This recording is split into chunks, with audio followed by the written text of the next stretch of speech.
Yeah, so I dove into this matter a bit deeper. So basically, what the Twitter tweets are about, the Twitter files are about. Um, well, there are various segments, but initially, what it comes down to is that there is enough evidence that Twitter has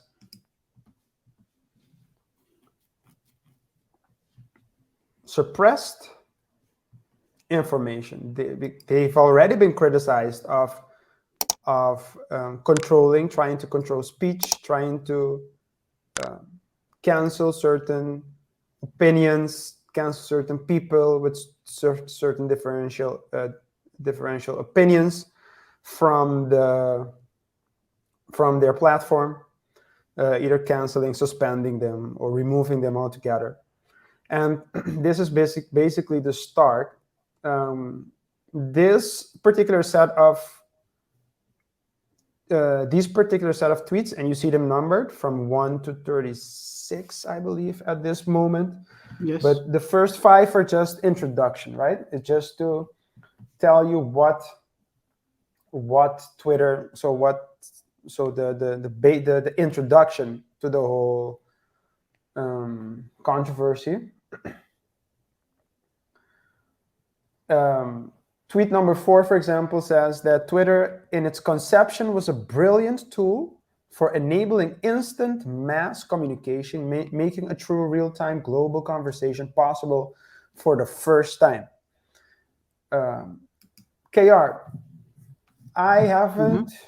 I have a Twitter account. I don't use it, but I believe you do tweet, or you used to tweet more. I don't know. What can you Yes. tell me about your Twitter activity? Yeah, so I started in my college days tweeted for a long time, and a couple of years back, basically because of the climate and I mean I followed a lot. Twitter was one of the places where I got a lot of, not all of my information, but I learned a lot about different topics, and at a certain point it started to become more, I don't know how to say it. It wasn't like it used to be, and I basically left the platform. I still have my accounts and a burner account. But can you try to formulate why you stopped? So what it is, what it was, what you found that changed? Was it the people on the platform? It was the people, the feeling. It wasn't. It was the same stuff. There was no improvement. It was a. I mean, at a certain point, if you tweet for, I think I tweeted when I decided to do it less. Mm-hmm. I have been tweeting for probably 8 years, 9 years, or something like that.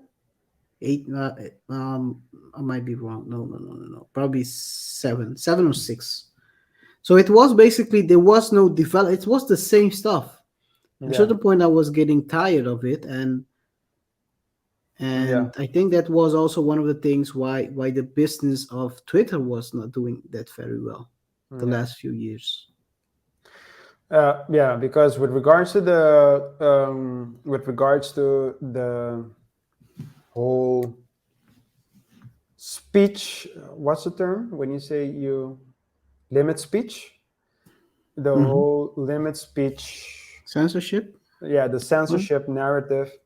Um, so the writer of the tweets, Matt Taibbi, he says in number tweet number 5 that in an early conception, Twitter more than lived up to its mission statement. And what was its mission statement? The power, giving people the power to create and share ideas and information instantly. And here it comes, without barriers. Now, as time progressed, however, the company was slowly forced to add those barriers. some of the first tools of controlling speech were designed to combat the likes of spam and financial fraudsters. So, of course, these were uh, these are valid reasons to do it. But as the time went on, Twitter's certain people of the Twitter staff began using these tools for other purposes, right? And what was the main purpose? To manipulate speech, manipulate how people should say something and what people should say. It started with how people should say something. So you're not allowed to use, slurs and all those type of things. But that gradually changed into what people should say. And more importantly, what they shouldn't say. But of course, they don't tell you what you should say.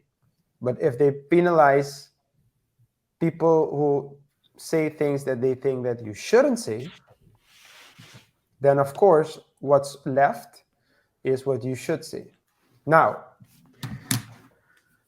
we're at number 8, right? Yes. Yes.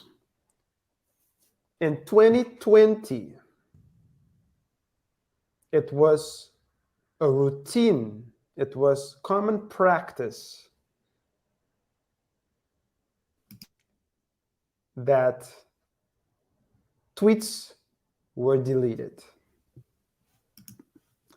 And for political purposes, political or certain agendas, right? And as you can see, the communication was very simple.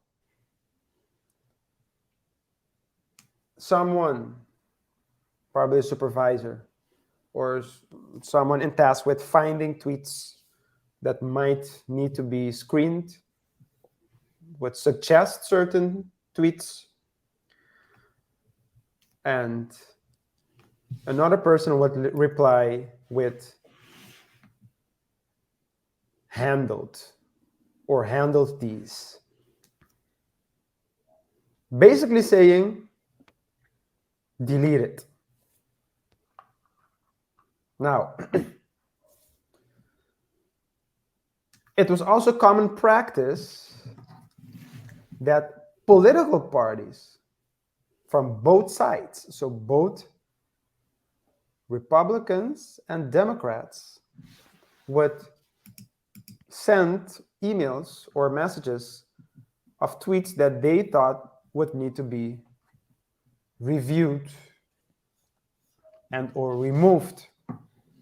So you had people from both parties trying to influence speech.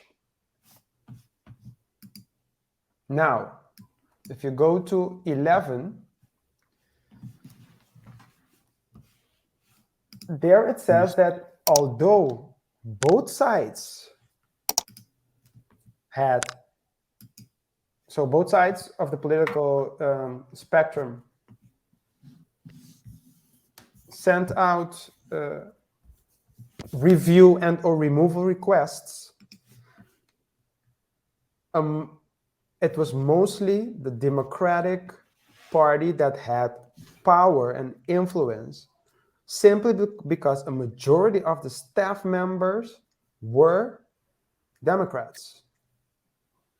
So that's the reason why a lot of people had the impression in 2020, 2021, 2022 onwards that